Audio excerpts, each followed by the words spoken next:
मेरी पीआईएल वंदे मातरम पे 2017 में थी। पूरे भारत की आज़ादी का आंदोलन वंदे मातरम से हुआ। वंदे मातरम अपने आप में वार क्राई बन गया था। वंदे मातरम भारत माता की जय, वंदे मातरम भारत माता की जय, वंदे मातरम भारत माता की जय। ये नारा तो पहले से लग रहा था, लेकिन वंदे मातरम गीत नहीं लिखा गया था। एकाएक अंग्रेजों ने भारत के ऊपर एक नेशनल एंथम थोपने की कोशिश की, और वो नेशनल एंथम था God save queen.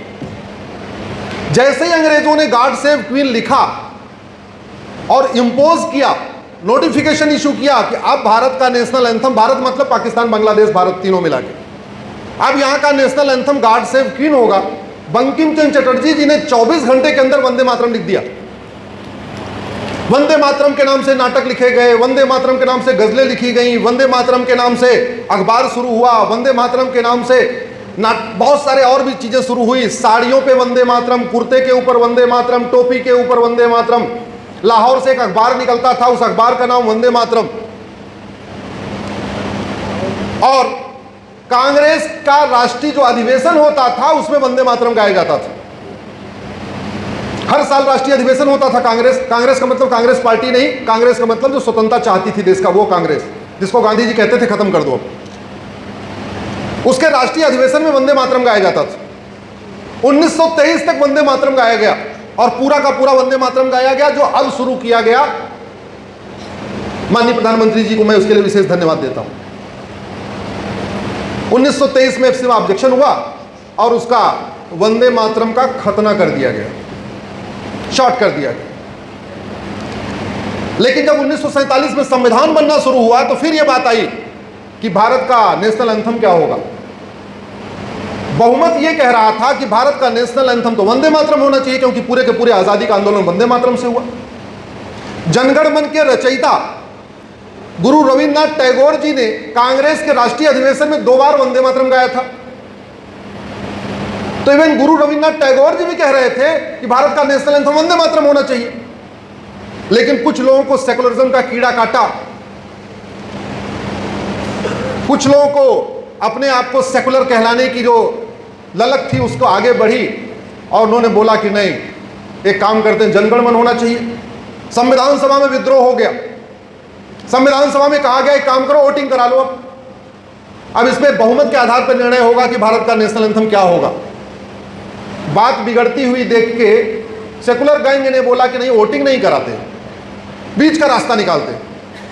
Doctor Rajendra Prasad ji से मिले, बोले कुछ बीच का रास्ता निकालिए। पूरा संविधान बन गया, लेकिन एक चीज तय नहीं हो पा रही थी, भारत का नेशनल एंथम क्या होगा। हम लोग 26 जनवरी को रिपब्लिक डे मनाते हैं, उसके 2 दिन पहले 24 जनवरी 1950 को फिर एक संविधान सभा की बैठक बुलाई गई। याद रखिए, उसके पहले संविधान बन चुका है, सबके सिग्नेचर हो चुके हैं। कौन सा आर्टिकल फंडामेंटल राइट है, कौन सा फंडामेंटल ड्यूटी है, डायरेक्टिव प्रिंसिपल क्या है, राष्ट्रपति कैसे बनेंगे, प्रधानमंत्री कैसे बनेंगे, सांसद कैसे बनेंगे, विधायक कैसे बनेंगे, सांसद की क्या शपथ होगी, मुख्यमंत्री की क्या शपथ होगी, सुप्रीम कोर्ट की जजों की क्या, सब तय हो चुका, संविधान पे सिग्नेचर हो चुका। लेकिन एक चीज बचा हुआ था, भारत का नेशनल एंथम क्या होगा। तो फिर 24 जनवरी को एक आपात बैठक बुलाई गई, और उस बैठक में डॉक्टर राजेंद्र प्रसाद जी ने कहा कि भाई वोटिंग नहीं होगी, पूरा संविधान बन गया, अब वोटिंग कराना ठीक नहीं है। एक काम करते हैं, जनगण मन और वंदे मातरम दोनों भारत का नेशनल एंथम होगा। दोनों का एक बराबर दर्जा मिलेगा, एक बराबर सम्मान मिलेगा। जहां जहां जनगण मन गाया जाएगा, वहां वहां वंदे मातरम भी गाया जाएगा। और यह परंपरा चलती रही 1971 तक। संसद में जनगण मन नहीं गाया जाता था, संसद में वंदे मातरम ही गाया जाता था। लेकिन 1971 में जब नेशनल ऑनर एक्ट बना, तो उस समय सेकुलरिज्म का कीड़ा बड़ा हो चुका था। और उस कीड़े ने क्या किया, 1971 वाला जो कानून है, जिसको नेशनल ऑनर एक्ट कहते हैं, उसमें जनगण मन का पूरा प्रोटोकॉल बना दिया। इतने सेकंड में गाया जाएगा, ये इसकी म्यूजिक होगी, इस तरीके से गाया जाएगा, खड़े होके गाया जाएगा, जो नहीं खड़ा होगा उसको 3 साल की सजा हो गई। पूरा प्रोटोकॉल बना दिया, यानी उसको कानूनी दर्जा दे दिया। लेकिन जनगण मन को, उस वंदे मातरम को उसमें शामिल नहीं किया। ये बात मुझे थोड़ा देर से पता चली, पहले पता होती तो मैं पहले पीआईएल करता। मुझे देर से पता चली कि जनगणमन का इतिहास ये है। तो फिर 2017 में मैंने PIL फाइल किया कि जब संविधान सभा के में प्रस्ताव पास हुआ कि दोनों को बराबर सम्मान मिलेगा, दोनों को बराबर दर्जा मिलेगा, तो फिर वंदे मातरम का प्रोटोकॉल क्यों नहीं बना, वंदे मातरम कितने सेकंड में गाया जाएगा ये क्यों निर्धारित नहीं हुआ, वंदे मातरम की म्यूजिक क्या होगी ये क्यों नहीं तय हो रही है, वंदे मातरम को कानूनी दर्जा क्यों नहीं मिल रहा है, वंदे मातरम का कोई अपमान करेगा उसको सजा की व्यवस्था क्यों नहीं है। तो ये यात्रा 2017 से चली, अभी वो PIL पेंडिंग है, लेकिन इस बीच में सरकार ने नोटिफिकेशन इशू कर दिया कि अब वंदे मातरम हर जगह गाया जाएगा।